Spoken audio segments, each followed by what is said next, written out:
You mistake kindness for control and emotion for strength. That is why you lose. Composure without mercy wins wars, builds empires, and buries sentimental men unnoticed. You were trained to believe that being a good man gives you leverage, that restraint earns respect, that patience earns loyalty, that integrity builds influence. It does not. It builds predictability, and predictability is a leash. From childhood, you were conditioned to associate moral behavior with superiority. You were told that anger is primitive, dominance is toxic, ambition is selfish, and detachment is cold. You internalized a simple equation: the more virtuous you appear, the more secure your position becomes.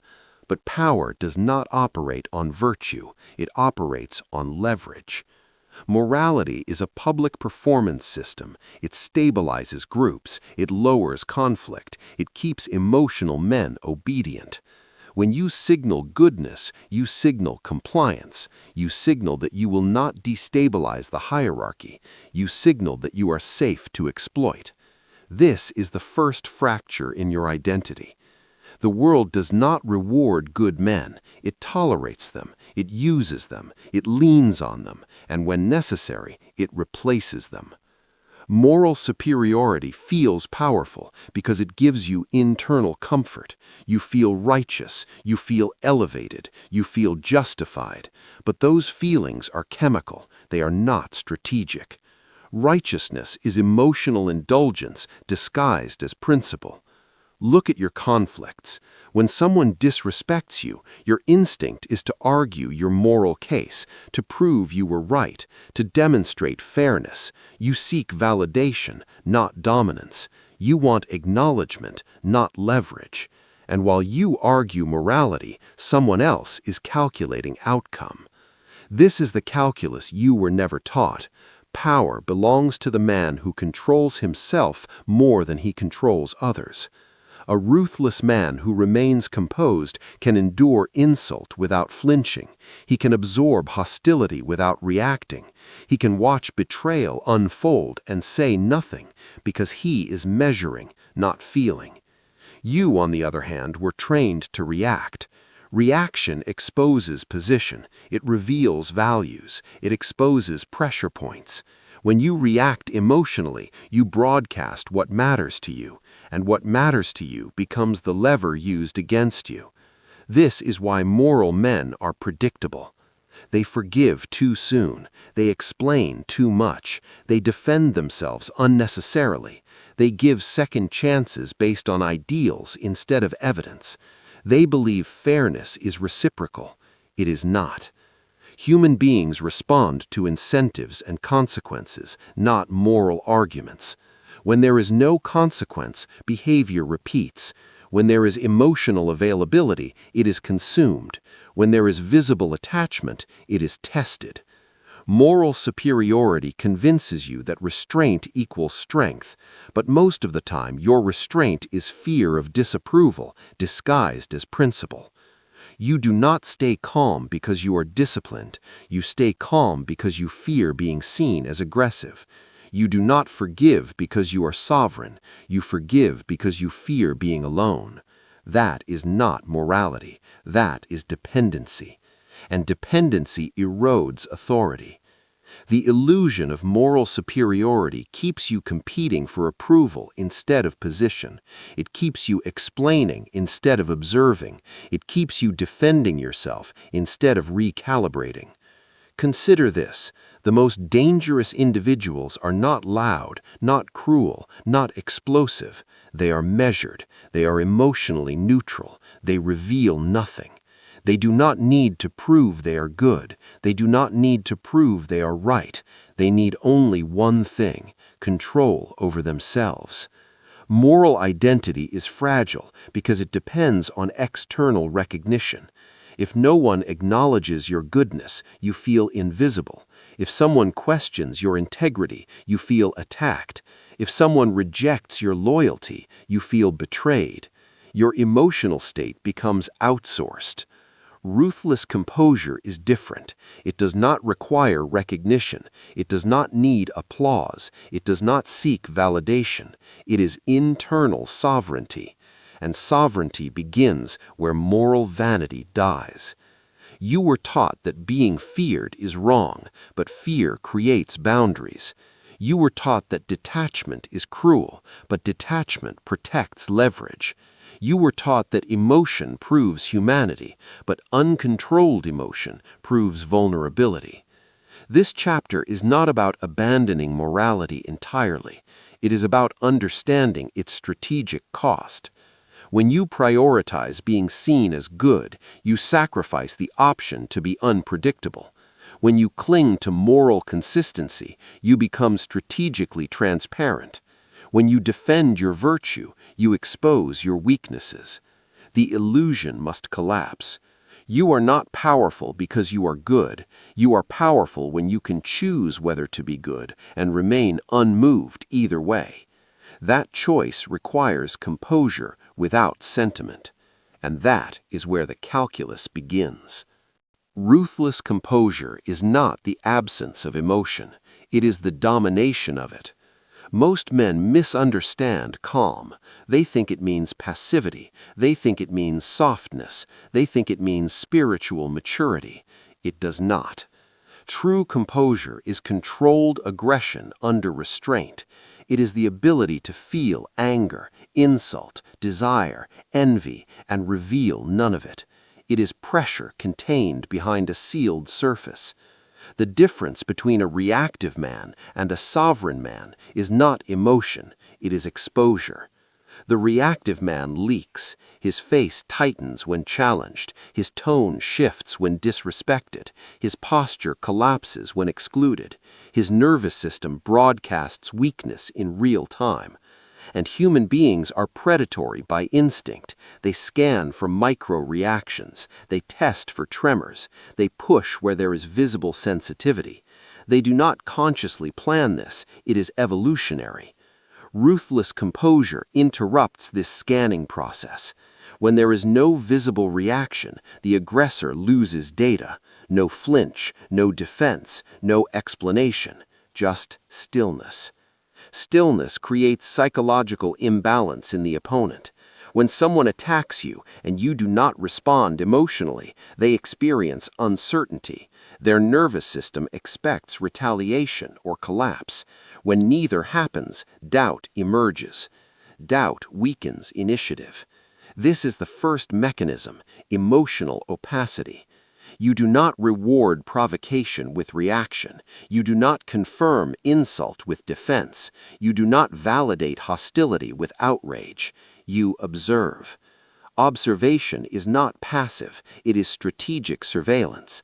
When you remain composed, you gather information, you watch patterns, you measure tone, timing, alliances, intent. While others are reacting, you are calculating. This is the calculus. Emotion is energy. Energy spent on reaction cannot be spent on positioning. Every time you argue, defend, justify, or emotionally process in public, you burn strategic energy, you lose optionality, you narrow your moves. Ruthless composure preserves optionality. It allows you to delay response, and delayed response is power. A man who can pause before acting forces others to reveal more. Silence pressures people into filling the gap. They over-explain. They confess indirectly. They expose insecurities. They escalate when they receive no emotional feedback. Your silence becomes a mirror. This is the second mechanism, controlled timing. The reactive man answers immediately. He feels urgency. He wants resolution. He needs clarity. The composed man understands that time distorts dynamics. If someone insults you publicly and you respond instantly, you enter their frame. If you say nothing, hold eye contact, and continue as if nothing occurred, you destabilize the frame.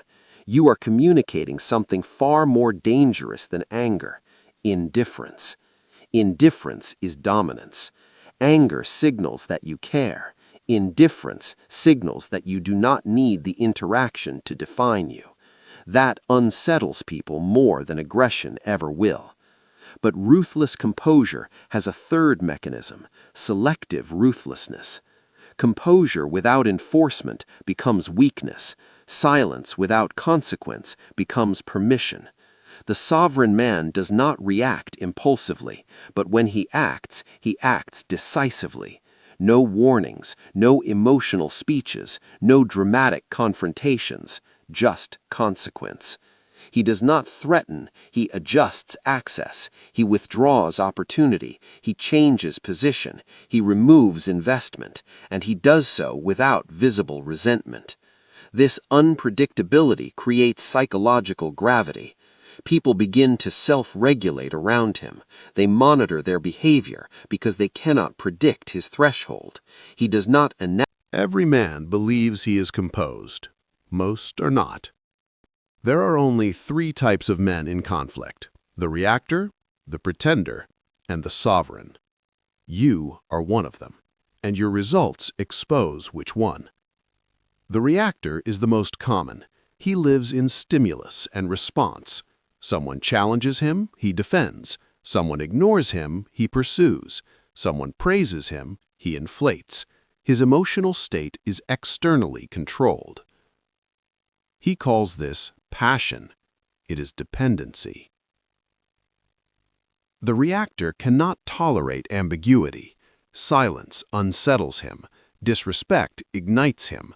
Uncertainty consumes him. His nervous system demands resolution, so he reacts to relieve tension. But every reaction is information. When he argues, he reveals values. When he explodes, he reveals thresholds. When he forgives too quickly, he reveals fear of loss. He is readable.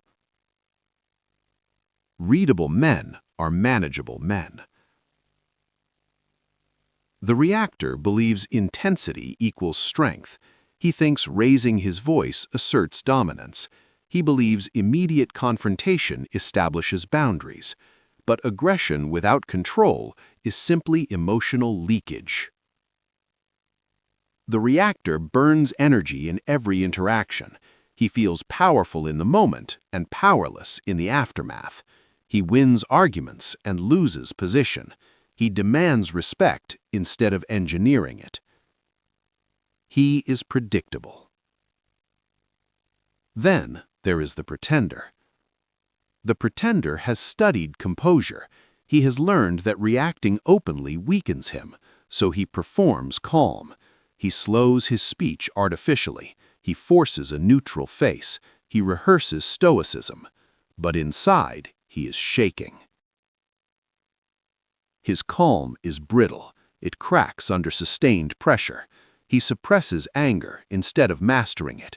He avoids confrontation, not because he is strategic, but because he fears escalation. The pretender's silence is passive. He does not enforce consequences. He does not adjust access. He absorbs disrespect and tells himself he's above it. He is not above it. He is afraid of the cost of enforcement. This man is dangerous to himself because he mistakes inaction for discipline. He believes that not reacting equals strength, but without decisive recalibration, patterns repeat.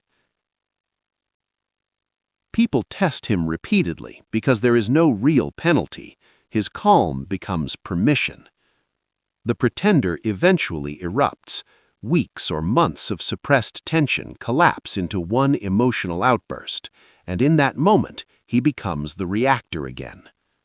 He oscillates between silence and explosion, still manageable. Now, the sovereign.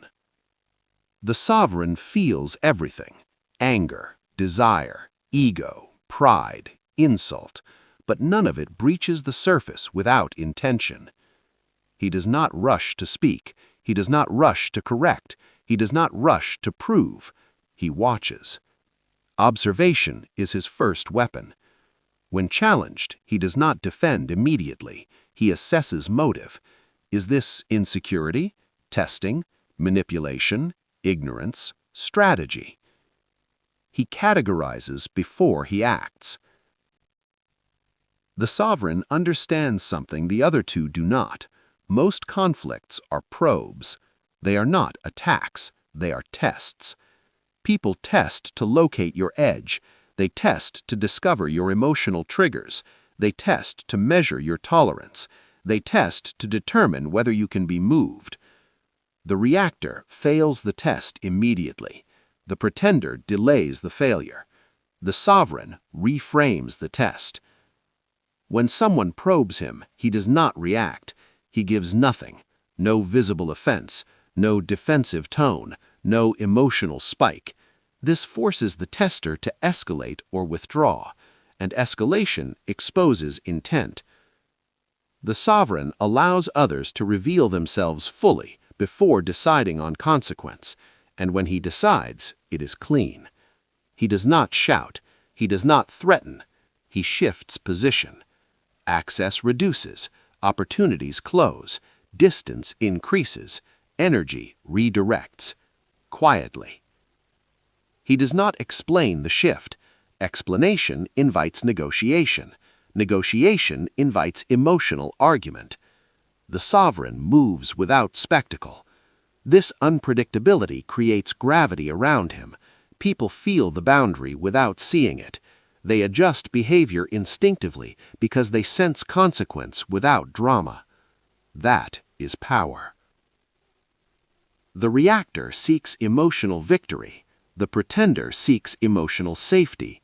The sovereign seeks positional advantage. The reactor wants to be right. The pretender wants to avoid conflict. The sovereign wants leverage. And leverage requires emotional insulation. Now, the uncomfortable question: which one are you? If you replay your recent conflicts, did you react immediately? Did you defend yourself publicly? Did you attempt to explain your intentions to be understood? Reactor. Did you stay silent but internally resentful? Did you avoid enforcing consequences? Did you hope the behavior would correct itself? Pretender. Or did you observe first? Did you allow patterns to surface? Did you adjust behavior without announcement? Sovereign. Most men live between reactor and pretender. They fluctuate depending on stress, but fluctuation is instability. The calculus of ruthless composure demands consistency. You must be unmoved when provoked, decisive when necessary, silent when strategic, ruthless when patterns repeat. No oscillation, because power does not tolerate emotional inconsistency. The reactor is loud and loses. The pretender is quiet and erodes. The sovereign is still and accumulates. You do not become sovereign by suppressing emotion. You become sovereign by subordinating emotion to strategy. And that requires something most men resist: the willingness to be misunderstood. History does not remember the most compassionate man in the room. It remembers the one who did not flinch. Across empires, corporations, dynasties, and battlefields, one pattern repeats: the unmoved outlast the emotional, not because they feel less, but because they reveal less and decide faster. Sentiment delays action. Composure accelerates it. When crisis strikes, the reactor collapses into urgency. He seeks reassurance, consensus, validation. He wants alignment before movement. By the time he feels certain, the window has closed. The pretender freezes. He masks panic with politeness. He avoids making irreversible decisions. He waits for clarity, hoping tension will dissolve on its own. But tension rarely dissolves. It escalates. The sovereign understands that crisis is not an emotional event. It is a positioning event. While others process feelings, he calculates advantage. This is why history consistently tilts towards the unmoved, because large-scale power rewards speed, not sensitivity. It rewards enforcement, not explanation. Look at patterns of leadership collapse. The downfall rarely begins with cruelty. It begins with hesitation. Leaders who cannot detach from public approval hesitate to enforce necessary consequences. They soften decisions to preserve image. They negotiate when they should recalibrate. They fear being disliked more than they fear losing control. And control erodes quietly before it disappears publicly. Human nature has not changed in thousands of years. People test boundaries upward. They push until resistance is felt. If resistance is emotional, they learn how to manipulate it. If resistance is inconsistent, they exploit the gap. But when resistance is calm, measured, and decisive, they adapt. This is the evolutionary layer of ruthless composure. In primitive hierarchies, dominance was not always loud. The most dangerous predator was not the one that roared constantly. It was the one that moved silently and struck precisely. Noise is insecurity. Precision is authority. The unmoved man becomes psychologically heavier in a room. He does not chase validation. He does not defend his image. He does not emotionally compete. This creates asymmetry. Others begin orbiting him. Why? Because humans subconsciously associate emotional control with capability. When a man does not react under pressure, observers assume he has options. Options imply leverage. Leverage implies power. You may not consciously think that. Understanding ruthless composure means nothing if your behavior does not change. Knowledge without recalibration is vanity. This chapter is not about mindset, it is about execution. The first shift is this: stop reacting in real time. When challenged, insulted, ignored, or provoked, your new default is delay, not suppression, delay. You do not respond instantly to emotional stimuli. You create a gap. That gap is your advantage. In that space, you ask one question: what outcome serves my position? Not how do I defend myself, not how do I prove them wrong, not how do I make them understand. Position, not emotion. If a comment does not threaten your position, you let it dissolve. Silence is often more destabilizing than retaliation. Most provocations are phishing attempts, people testing for your insecurity. When you give no emotional data, they leave empty-handed. Second shift: eliminate emotional leakage. Audit your face, your posture, your tone. Most men betray themselves in micro-expressions: tight jaw, forced smile, sarcastic undertone, defensive body language. These are cracks. You are not trying to appear intimidating, you're trying to appear unreadable. Neutral eye contact, even breathing, measured speech, fewer words. Words are risk. The more you explain, the more you expose attachment. The more you justify, the more you reveal insecurity. Reduce verbal output, increase observational input. Let others speak first, let them reveal intent. People expose themselves when given space. Third shift: detach access from emotion. If someone disrespects you repeatedly, you do not argue, you do not escalate theatrically, you adjust access. Less time, less availability, less opportunity. Access is currency. Most men give it freely because they fear isolation. You must reverse this instinct. Your presence becomes selective. Your energy becomes scarce. Scarcity increases perceived value, but more importantly, it protects leverage. You do not chase after someone who withdraws. You do not beg for clarification.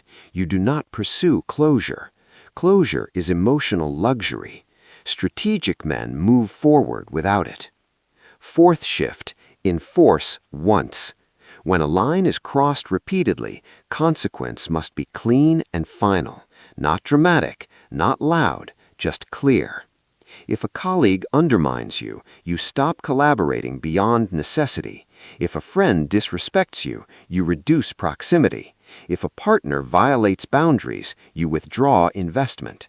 No emotional speeches, no second trials, no theatrical warnings. One enforcement is more powerful than 10 threats.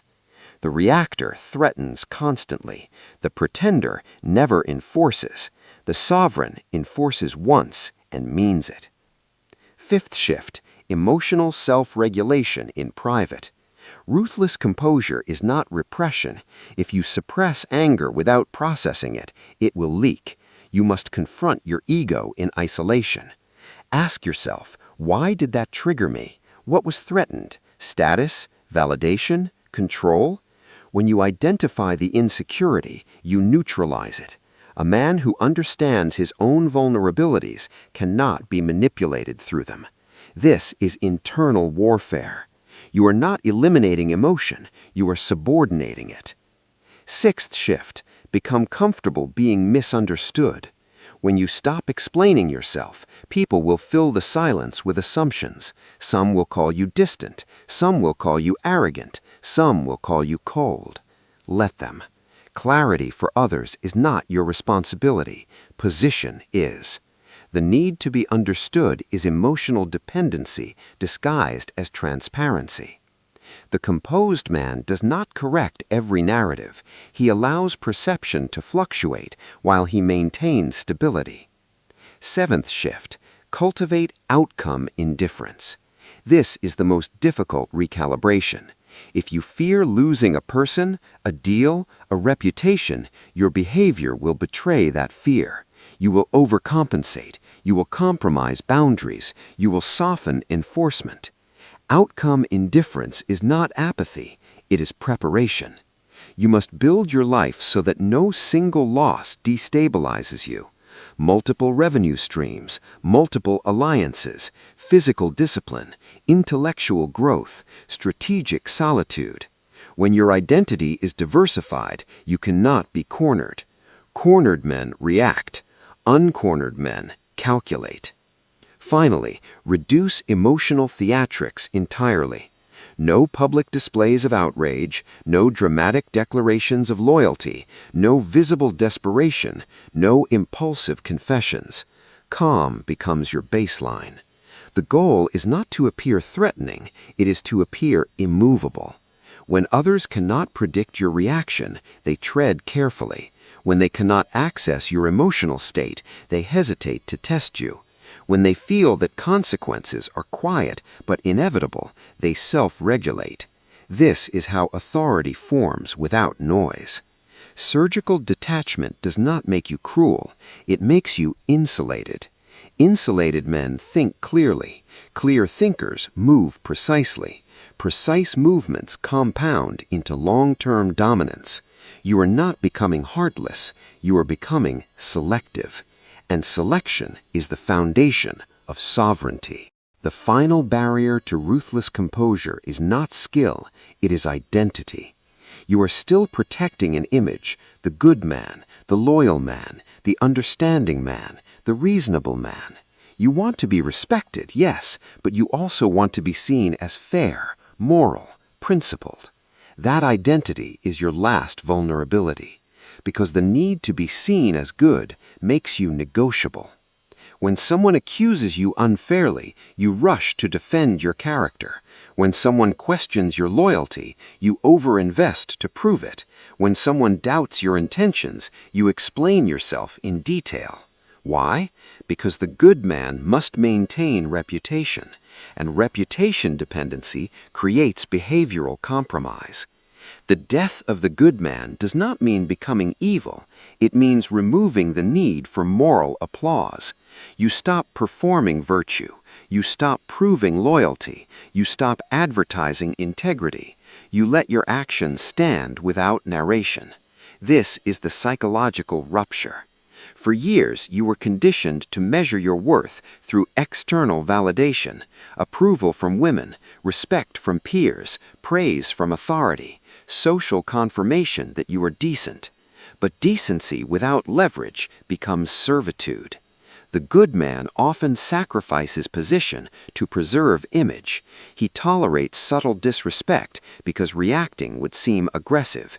He accepts unequal dynamics because leaving would seem harsh.